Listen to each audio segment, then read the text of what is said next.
अस्सलाम वालेकुम everyone, welcome back to my channel. Previous videos में हमने गैसेस एक्सचेंज देखा था प्लांट्स में, फिर एनिमल्स में हमने स्टार्ट किया, जिसमें हम अब स्पेसिफिक ह्यूमन को पढ़ने जा रहे हैं। तो आज की वीडियो में हम पढ़ेंगे human respiratory system. So basically जो एनिमल्स में जो गैसेस एक्सचेंज है, ह्यूमन के एग्जांपल हम यहाँ पर पढ़ रहे हैं। तो ह्यूमंस में जो गैसेस एक्सचेंज का प्रोसेस है वो किस सिस्टम के थ्रू होगा? रेस्पिरेटरी सिस्टम के थ्रू गैसेस एक्सचेंज होगी ह्यूमंस में। इसीलिए हम इस सिस्टम को गैसेस एक्सचेंज की हेडिंग के अंडर डिस्कस कर रहे हैं। So our respiratory system consist of paired lungs. हमारा जो रेस्पिरेटरी सिस्टम है किस पे बना हुआ है, वो उसमें क्या चीज़ें आती हैं, कौन से ऑर्गन्स उसमें इंक्लूड हैं। तो सबसे पहले है पेयर्ड लंग्स, मींस 2 लंग्स हैं इसमें। इसके अलावा एयर पैसेज वेज, कुछ एयर पैसेज वेज हैं located inside the thoracic cavity. Lungs की पोजीशन बताई हुई है कि लंग्स कहाँ प्रेजेंट है, inside the thoracic cavity. Thoracic cavity क्या है? Basically chest cavity. अगर हम चेस्ट रीजन से जो ऑर्गन्स हैं चेस्ट रीजन में, थोरैक्स में, उनको वहाँ से रिमूव कर दें तो चेस्ट में एक कैविटी बन जाएगी, एक एम्प्टी स्पेस बन जाएगा। तो उस स्पेस में क्या प्रेजेंट है? लंग्स प्रेजेंट है। इसके अलावा हमने कार्डियोवैस्कुलर सिस्टम में पढ़ा था कि हार्ट भी कहाँ प्रेजेंट है? थोरैसिक कैविटी में। सो नाउ अब हम लंग्स और तमाम एयर पैसेज वेज को वन बाय वन डिस्कस करेंगे। सो सबसे पहले हम लंग्स से स्टार्ट करते हैं। Lungs, each lung is soft, spongy and pinkish in appearance. Lungs का जो टिश्यू है वो कैसा है? सॉफ्ट टिश्यू है, स्पंज लाइक है और पिंकिश इन अपीयरेंस है। पिंकिश इन अपीयरेंस क्यों है? क्योंकि लंग्स के पास जो ब्लड सप्लाई है वो बहुत ज़्यादा है। बहुत सी ब्लड कैपिलरीज लंग्स में प्रेजेंट है, ब्लड वेसल्स बहुत ज़्यादा है, लंग्स में ब्लड बहुत ज़्यादा है। क्यों ज़्यादा है? क्योंकि जो गैसेस एक्सचेंज है, जब गैस एक्सचेंज हो जाएगी एनवायरनमेंट से, हमारे बॉडी में जो गैस आई है जब हमारी बॉडी में एंटर होगी, रेस्पिरेटरी सिस्टम में एंटर होगी, तो वहाँ से वो जाएगी ब्लड में और फिर ब्लड से वो तमाम सेल्स में हमारी बॉडी के जाएगी। तो इसलिए ब्लड का ज़्यादा होना भी ज़रूरी है लंग्स में। तो यही जो ब्लड है इसको क्या अपीयरेंस दे रहा है? ओवरऑल पिंक इन अपीयरेंस है ये lungs. It is wrap into pleural membrane. जो ऑर्गन्स हमारी बॉडी में उनके अराउंड नॉर्मली क्या है? मेम्ब्रेन की कवरिंग है जो कि उसे प्रोटेक्शन प्रोवाइड करती है। जैसे कि हमने पढ़ा था कार्डियोवैस्कुलर सिस्टम में, हार्ट में उसके अराउंड क्या थी? एक मेम्ब्रेनस कवरिंग, जिसे हमने क्या कहा था? पेरिकार्डियम। इसी तरह से लंग्स के अराउंड भी मेम्ब्रेन की कवरिंग है, टू प्लूरल मेम्ब्रेन लंग के अराउंड प्रेजेंट है। Space between pleural membranes is filled with fluid. जब 2 मेम्ब्रेन्स हैं, फॉर एग्जांपल ये क्या है? लंग्स, ये एक pleural membrane, second pleural membrane, तो इसके बिटवीन क्या हो गया? एक स्पेस फॉर्म हो गया। तो ये स्पेस एम्प्टी स्पेस नहीं है, बल्कि यहाँ पर क्या प्रेजेंट है? फ्लूइड लाइक मटीरियल प्रेजेंट है जो कि एक्ट करता है एज अ लुब्रिकेंट और ये ब्रीदिंग को ईजी बनाता है। लुब्रिकेंट क्या होता है? जो फ्रिक्शन को रिड्यूस करे। अगर मेम्ब्रेन ना हो और ये फ्लूइड ना हो तो जब लंग्स एक्सपेंड करेंगे तो क्या होगा? उसके अराउंड बोन्स प्रेजेंट है, रिब केज है, तो रिब केज और लंग्स कोलाइड होंगे और फ्रिक्शन प्रोड्यूस होगी, जिसकी वजह से लंग्स टिश्यूज़ डैमेज हो सकते हैं। तो ये क्या करता है? उसको फ्रिक्शन को रिड्यूस करता है और उस लंग्स को डैमेज होने से बचाता है। तो इसको अब हम डायग्राम से समझते हैं। सो जैसा कि यहाँ पर दिखाया हुआ है, ये क्या है? राइट लंग और ये क्या है? लेफ़्ट। और इसके अराउंड 2 कवरिंग प्रेजेंट है मेम्ब्रेन की, एक जो बिल्कुल इस लंग से अटैच है और दूसरी इससे थोड़ा डिस्टेंस पर है, क्योंकि इसके बिटवीन क्या है? Fluid like material.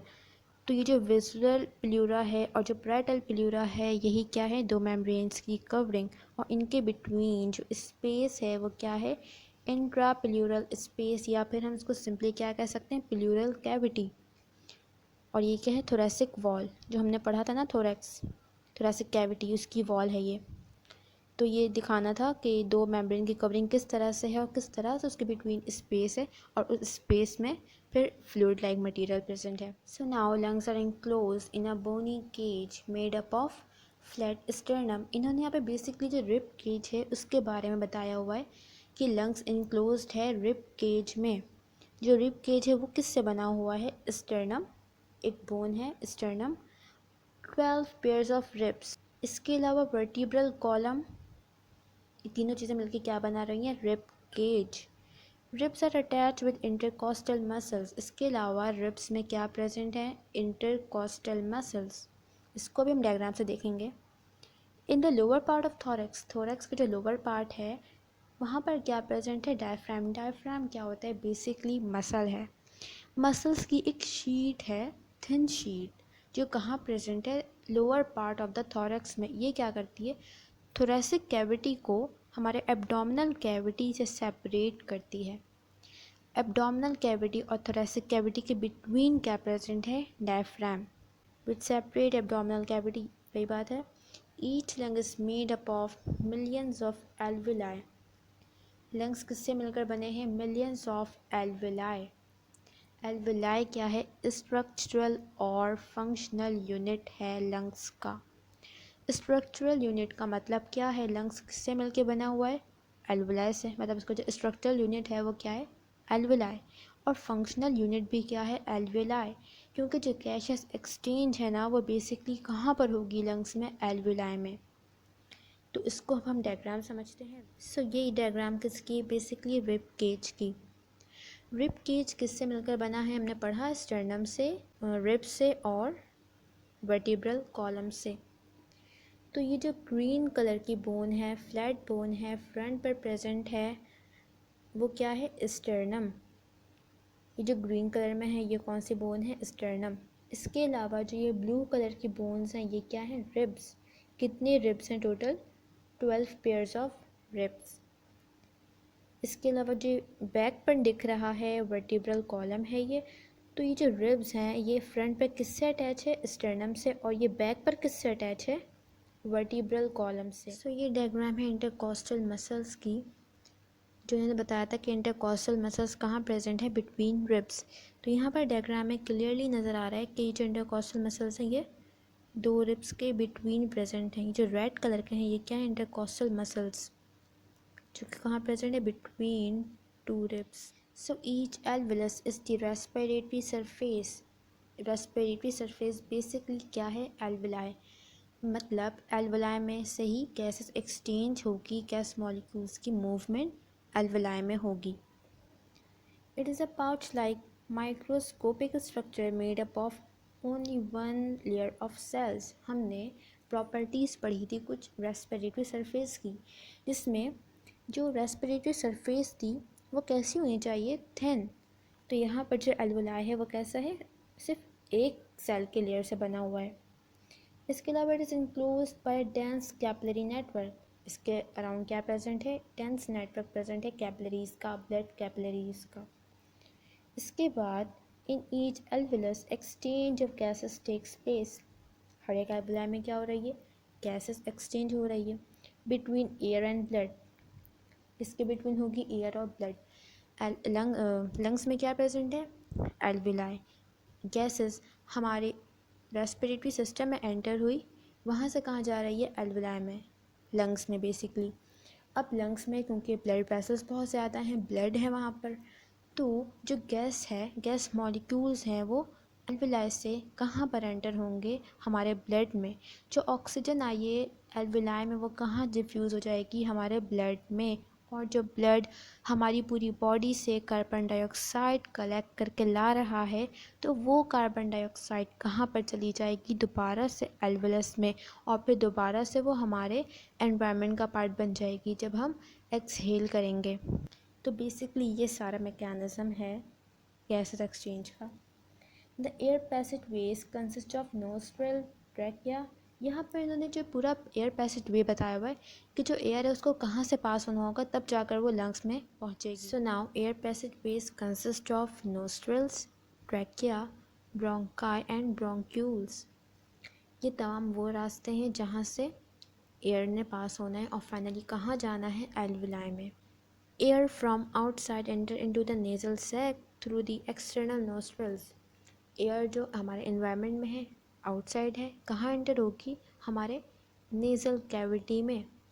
कहाँ से एंटर होगी, थ्रू एक्सटर्नल नोस्ट्रल्स। जो एक्सटर्नल ओपनिंग्स है ना नेज़ल कैविटी की वो क्या है, एक्सटर्नल नॉस्ट्रल्स, वहाँ से एयर एंटर हो गया हमारे नेज़ल कैविटी में। This air passage through which air passes is lined by mucus secreting ciliated cells. अब वो तमाम रास्ते जहाँ से एयर ने पास होना है वो किससे लाइंड हैं, म्यूकस सिक्रेटिंग सीलिएटेड सेल्स, वो सेल जिन पर क्या प्रेजेंट है, सीलिया। सीलिया क्या है, बेसिकली हेयर लाइक प्रोजेक्शंस हैं। ये एक सरफेस है, इस पर for example small hair like cilia मौजूद है। ये क्या है, सीलिया, हेयर लाइक इनका स्ट्रक्चर होता है बेसिकली। तो सीलिएटेड सेल है और म्यूकस सिक्रेटिंग, मतलब ये क्या बनाएंगे, म्यूकस बनाएंगे। म्यूकस क्या है, थिक वाटरी सब्सटेंस। इसका फंक्शन अभी हम आगे देखते हैं क्या है। The internal surface has rich blood supply, जिसकी वजह से क्या होगा कि जो इनकमिंग एयर है उसका टेम्परेचर इंक्रीज हो जाएगा। The hairs in the nasal sac as well as ciliated epithelial lining, जो सीलिएटेड सेल्स हैं हमारे नेज़ल कैविटी में, इसके साथ जो हेयर हैं और जो म्यूकस सिक्रेटिंग सेल्स हैं जिन्होंने म्यूकस बनाया है, तो ये सारी चीज़ें मिलकर क्या करेंगी, जो डस्ट पार्टिकल्स, जो जर्म्स हमारे नेज़ल कैविटी में एंटर हो रहे हैं, क्योंकि एयर में बहुत सारे जर्म्स और डस्ट पार्टिकल प्रेजेंट है, तो जब हम एयर इनहेल करेंगे तो एयर के साथ ही वो जर्म्स और डस्ट पार्टिकल भी कहाँ एंटर होंगे, हमारे नेज़ल कैविटी में। तो अब यहाँ पर जो हेयर प्रेजेंट है, सीलिएटेड सेल्स प्रेजेंट है और जो म्यूकस प्रेजेंट है, ये क्या करेगा, तमाम जर्म्स और डस्ट पार्टिकल को ट्रैप कर लेगा। इसकी वजह से होगा क्या कि जो एयर हमारे एल्वेलाई तक जाएगी वो क्लीन एयर होगी। This ensures clean air to be approach the respiratory surface, ताकि वहाँ पर जाके कोई इन्फेक्शन ना हो जाए, क्योंकि वहाँ पर क्या है, ब्लड सप्लाई बहुत ज़्यादा है। अगर वो चीज़, वो डस्ट पार्टिकल, वो जर्म्स हमारी ब्लड में एंटर हो गया तो क्या हो सकता है, इन्फेक्शन हो सकता है। तो इसीलिए ज़रूरी ये है कि जितने भी डस्ट पार्टिकल्स हैं या जो जर्म्स हैं उन्हें पहले ही ट्रैप कर लिया जाए, उन्हें पहले ही रिमूव कर दिया जाए, ताकि जो एयर इन दी एंड हमारे एल्वेलाई तक जा रही है वो क्लीन हो।